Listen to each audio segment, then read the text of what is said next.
Hello friends, आप सभी का स्वागत है eagle IAS the study zone में। साथियों, मॉडर्न हिस्ट्री के रिवीजन के तहत आज हम लोग ब्रिटिश काल में भू राजस्व नीतियाँ, लैंड रेवेन्यू पॉलिसी या सिस्टम को लेकर के क्या करेंगे, डिस्कशन करेंगे। भू राजस्व नीति के तहत आज हम लोग सबसे पहले दोहरी शासन प्रणाली से प्रारंभ करेंगे, क्योंकि इसका कहीं ना कहीं जो है इनडायरेक्ट संबंध जो है भू राजस्व को लेकर के है। दोहरी शासन प्रणाली को क्यों अपनाया गया? क्योंकि भू राजस्व की अधिक से अधिक उगाही की जाए, तो इसका भी संबंध क्या है, भू राजस्व नीति के तहत है। तो चलिए प्रारंभ करते हैं। सबसे पहले जो ईस्ट इंडिया कंपनी का आगमन हुआ, उसका उद्देश्य क्या था ना, उसका उद्देश्य था व्यापार करना।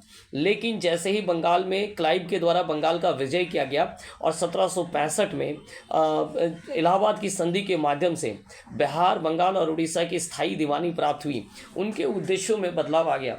अब वे क्या है, साम्राज्यवाद को स्थापित करना चाहते या अपने उपनिवेश को क्या करना चाहते थे, विस्तार करना चाहते थे, और इसके लिए काफ़ी धन की आवश्यकता थी। इस धन की आवश्यकता या भू राजस्व के लिए जो है भू राजस्व के लिए कंपनी या लॉर्ड क्लाइव के द्वारा जो है बंगाल के क्षेत्र में दोहरी शासन प्रणाली को लागू किया गया था। दोहरी शासन प्रणाली को लेकर अगर बात करें, दोहरी शासन प्रणाली से अगर पहले की अगर हम बात करें तो 1765 में इलाहाबाद की संधि शाह आलम के साथ हुआ था, और इस संधि में बिहार, बंगाल और उड़ीसा की जो है स्थायी दीवानी जो है कंपनी को प्राप्त हुआ था। बदले में कंपनी को जो है 26 लाख रुपए देना था एवं निजामत के व्यय के लिए जो है 53 लाख रुपए देना था। तो क्लाइव के द्वारा जो है चूँकि उस समय प्रशासन को अपने ऊपर लेना असंभव नहीं था और उन्हें भारतीय भाषाओं का भी उतना ज्ञान नहीं था, तो उन्होंने क्या किया, 2 दीवान नियुक्त किए। दीवानी कार्य के लिए जो है 2 उप दीवान नियुक्त किए। एक बंगाल के लिए मोहम्मद रजा खां को नियुक्त किया गया और दूसरा बिहार के लिए सिताब राय को नियुक्त किया गया। निजामत के कार्य के लिए भी जो है मोहम्मद रजा खां को नियुक्त किया। उन्हें जो है नायब नवाब भी कहा जाता था।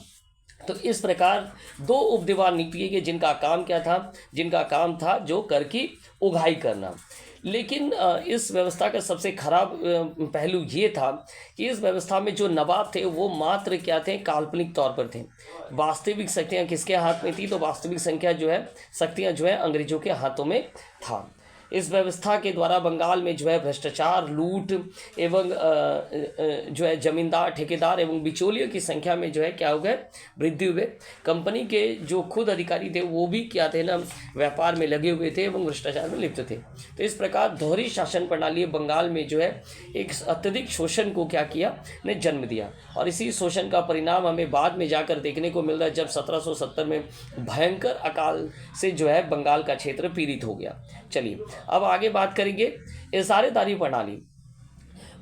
जो 1772 में वारेन हेस्टिंग्स क्या बनकर के आते हैं, बंगाल के गवर्नर बनकर के आते हैं, और बंगाल में जो दोहरी शासन प्रणाली लागू किया गया था उसे जो है बोर्ड ऑफ डायरेक्टर्स के द्वारा हटा लिया जाता है। दोहरी शासन प्रणाली के द्वारा जो है बंगाल के क्षेत्र में अत्यधिक शोषण को देखते हुए इसे प्रणाली को हटाकर वारेन हेस्टिंग्स के द्वारा एक नई जो है प्रणाली लाया जाता है, जिसे कहा जाता है इजारेदारी प्रणाली, या इसे हम जो है कह सकते हैं पंचवर्षीय ठेकेदारी प्रणाली भी कह सकते हैं।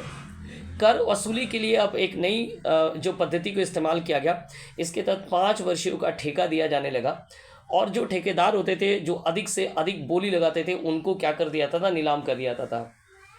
इस व्यवस्था का सबसे घिनौना पक्ष ये था कि जो ठेकेदार हैं उनका भूमि के साथ कोई संबंध था और ना ही किसानों के साथ उनका कोई लगाव था। वे चूँकि अधिक से अधिक पैसे दे करके भूमि का क्या किए थे, नीलामी हुआ था, तो वे अधिक से अधिक कर की उगाही करते थे, जिसके कारण जो है क्या हो गया ना, कृषकों की स्थिति जो है अधिक से अधिक जो है शोचनीय होता चला गया। अत्यधिक शोषण से जो है कृषक क्या करने लगे, भूमि छोड़ करके भागने लगे, और फलस्वरूप जो है ये व्यवस्था भी क्या है, असफल हो गया। 1776 में जो है इजारेदारी व्यवस्था के पंचवर्षीय व्यवस्था को समाप्त करके 1 वर्षीय व्यवस्था को लाया गया। तो इस प्रकार 2 व्यवस्थाओं के द्वारा जो है बंगाल के क्षेत्र में काफ़ी शोषण और भ्रष्टाचार का जो है रूप है वो आगे बढ़ता रहा। इसके बाद अगर हम बात करेंगे ब्रिटिश काल की भू राजस्व नीति के तहत जो मुख्य रूप से 3 नीतियों के द्वारा जो है भूमि कर उगाही किया जाता था, जिनमें स्थायी बंदोबस्त प्रणाली, परमानेंट सेटलमेंट, दूसरा जो है रायतवारी, और तीसरा हो गया महलवारी। अब इन तीनों को लेकर के क्या करेंगे, हम लोग डिस्कशन करेंगे। स्थायी बंदोबस्त प्रणाली को लेकर के अगर हम बात करते हैं तो स्थायी बंदोबस्त प्रणाली लॉर्ड कॉर्नवालिस के आगमन के साथ काफ़ी कुछ परिवर्तन हुआ। लॉर्ड कॉर्नवालिस ने न्याय के क्षेत्र में काफ़ी कुछ सुधार भी किया, जिसे कोड ऑफ कंडक्ट भी कहा जाता है। और इसी कोड ऑफ कंडक्ट के तहत जो उन्होंने भू राजस्व प्रणाली में भी बदलाव लाया। भू राजस्व प्रणाली के तहत उन्होंने 1793 में परमानेंट सेटलमेंट या स्थायी बंदोबस्त प्रणाली को लागू किया। स्थायी बंदोबस्त प्रणाली को लागू करने के पीछे उनके पास काफ़ी चुनौतियाँ थी। उन चुनौतियों में सबसे प्रमुख ये चुनौतियाँ थी कि जो स्थायी बंदोबस्त प्रणाली है वो किसे सौंपा जाए, जमींदारों को सौंपा जाए या फार्मर्स को सौंपा जाए, या सीधे कंपनी किसानों से ही उगाही करें। दूसरा, लगान का बंटवारा किस प्रकार किया जाए।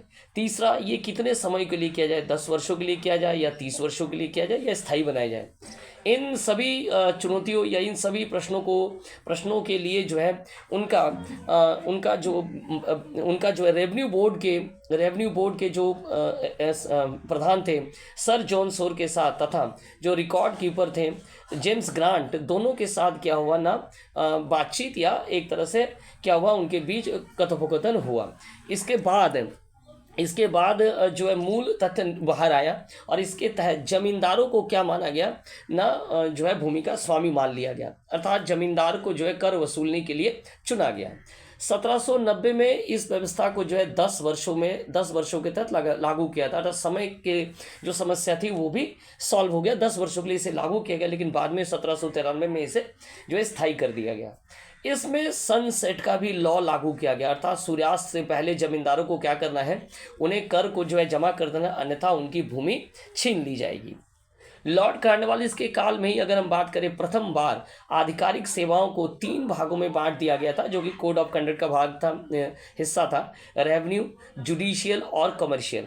तो इस प्रकार रेवेन्यू के तहत जो है स्थायी बंदोबस्त प्रणाली को क्या किया गया, अपनाया गया था। लॉर्ड कॉर्नवालिस की इस स्थायी बंदोबस्त प्रणाली ने जमींदारों के तौर पर एक ऐसे वर्ग को जन्म दे दिया जो हमेशा ब्रिटिश पॉलिसी के साथ खड़े हुए, और 1857 में इसका रूप भी देखा गया जब सैनिक विद्रोह हुआ, तो जमींदार जो इस विद्रोह से अलग रहे। तो इस प्रकार जमींदारों को क्या हो गया, फायदा तो हुआ, लेकिन जो है किसानों को इससे क्या हो गए, काफ़ी हानि हुई।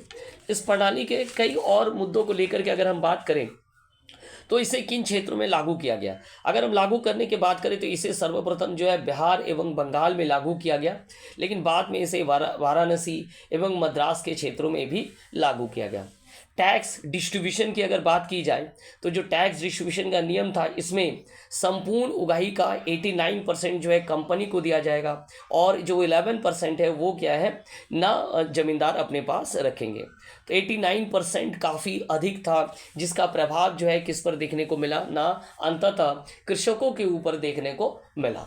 जमींदार को इससे फ़ायदा हुआ, लेकिन कृषकों की स्थिति काफ़ी शोचनीय हो गई। अगर इस व्यवस्था के एडवांटेज और डिसएडवांटेज को लेकर के डिस्कशन किया जाए तो इस व्यवस्था से कंपनी को जो है अप्रत्यक्ष तौर पर जो है भूमि का स्वामी हो गए। कैसे? चूंकि जमींदार जो है, कई ऐसे जमींदार थे जो सनसेट के पहले टैक्स को जमा नहीं कर पाते थे, और उससे ज़मीन जो है उनके हाथ से निकल जाता था और वो सीधे कंपनी के पास पहुंच जाता था। तो अल्टीमेटली कंपनी क्या बन चुका था, अब जो है वो भूमि का स्वामी बन चुका था। जमीन अब जो है स्वामी बन चुका था। साथ में जमींदारों का एक ऐसा वर्ग जो है वो क्या बन गया ना, स्वामी भक्त भी बन गया, अर्थात एक ऐसा वर्ग जो कंपनी के हर एक पॉलिसी को सपोर्ट करता चला गया। और इसका जो रूप है वो 1857 में हमें देखने को मिला, जब ये वर्ग अर्थात जमींदार वर्ग जो है जो सैनिक विद्रोह है उससे क्या रहे, अलग रहे। कंपनी को एक परमानेंट जो है क्या प्राप्त हुआ ना, रेवेन्यू भी प्राप्त हुआ। उनको कुछ करना नहीं था, जो शेष का हिस्सा है वो जमींदार स्वयं उठाते थे, और जमींदार जो है सीधे कंपनी को पेड कर देते थे। तो इस प्रकार अल्टीमेट तरीके से हम ये देख पा रहे हैं कि जो कंपनी के प्रशासनिक अधिकारी थे वो क्या बन गए थे ना, वो एक प्रकार से मालिक बन गए थे। वह अपनी इच्छा से जो है जमींदारों के ऊपर दबाव डाल करके क्या करते थे ना, उगाही करते थे। चलिए अब इसके डिसएडवांटेजेस को लेकर के अगर हम बात करें, इसके अवगुणों को अगर चर्चा की जाए तो जो कुल कर का 89% वसूली किया जाता था, जो काफ़ी अधिक था, और इतना अधिक कई ऐसे जमींदार जो समय पूर्व नहीं दे पाते थे, उनके एरियाज जमा हो जाता था तथा उन्हें भूमि छोड़ना पड़ता था। किसानों की स्थिति भी जो है काफ़ी खराब हो गई थी, शोचनीय हो गई थी। कंपनी को लॉन्ग टर्म के लिए भी क्या था, घाटा था, चूँकि उन्हें एक स्थायी पैसा, उन्हें स्थायी जो है कर प्राप्त होता था। जमींदार क्या करते थे, वो किसानों से इससे भी कहीं अधिक जो है टैक्स की उगाही कर लेते थे, जो उनके पास नहीं पहुंचता था। तो लॉन्ग टर्म पर्पस में देखा गया कि स्थायी बंदोबस्त प्रणाली से कंपनी को क्या हुआ, घाटा हुआ। इन सबसे परे अगर हम बात करें किसानों की, तो उनकी स्थिति क्या थी, सबसे शोचनीय थी। कंपनी के जो अधिकारी थे वो नगद फसल उत्पादन को क्या करते थे, प्रमोट करते थे, जिसके कारण खाद्य पदार्थों में काफ़ी कमी आया और अकाल जो है कई बार अकाल हुए और अकाल ने भयंकर रूप धारण भी किया। तो ये था परमानेंट सेटलमेंट, जो कि 1793 में लॉर्ड कॉर्नवालिस के द्वारा लागू किया था। अब बात करेंगे रैयतवारी बंदोबस्त प्रणाली। जैसा कि नाम से ही पता चल रहा है, रैयत का अर्थ होता है किसान और वारी का अर्थ होता है मैनेजमेंट। तो जो सीधे जो है डायरेक्ट किसानों के साथ जो है भूमि कर को लेकर के मैनेजमेंट किया गया, उसे क्या कहा जाता है, रैयतवारी प्रणाली कहा जाता है। इसमें जो इसकी सबसे खास विशेषता है कि इसमें जो मध्यस्थ थे, अर्थात अगर हम एक डायग्राम से समझे, यहाँ मान लीजिए कंपनी है एवं यहाँ पर क्या फार्मर है। अभी तक जो प्रथाएं चलती आ रही थी, चाहे वो दोहरे शासन प्रणाली हो, चाहे वो इजारेदारी प्रणाली हो, या चाहे परमानेंट सेटलमेंट हो, बीच में जमींदार थे ही या बीच में ठेकेदार थे ही। तो इन सब से मुक्ति मिल गया किस प्रणाली में, ना रैयतवाड़ी प्रणाली में, इन सब से मुक्ति मिल गया। अब कंपनी सीधे फार्मर के साथ क्या कर रहे थे, व्यवस्था कर रहे थे और उनसे टैक्स उगाही कर रहे थे। इस व्यवस्था के जनक कौन थे, तो इस व्यवस्था के जनक जो है थॉमस मुनरो जो है इस व्यवस्था के जनक माने जाते हैं। 1820 से लेकर के 1827 तक वो क्या थे, मद्रास के गवर्नर थे, और उन्होंने जो है प्रथम बार मद्रास के 12 महल डिस्ट्रिक्ट में इसे लागू किया गया था। रैयतवारी व्यवस्था की अगर हम बात करें तो ब्रिटिश साम्राज्य के 51% भाग पर जो है इसे लागू किया था।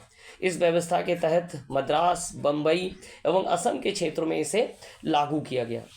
रैयतवारी जो बंदोबस्त प्रणाली, इसकी सबसे बड़ी विशेषता क्या है ना, इसमें जमींदार और ठेकेदारों की अनुपस्थिति थी एवं सीधे किसानों के साथ क्या किया गया था, संबंध स्थापित किया गया था।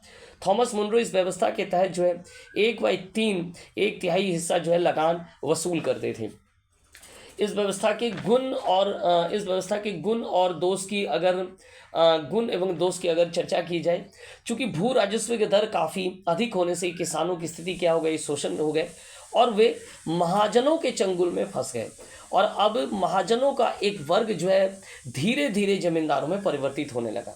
तो इस प्रकार इस व्यवस्था ने महाजनों के वर्ग को जन्म दिया। चूँकि अधिक होने के कारण अब जो है उन्हें क्या लेना पड़ता था, उधार लेना पड़ता था, और उधार के तौर पर महाजनों का एक वर्ग क्या हो गया ना, उदय होना प्रारंभ हो गया।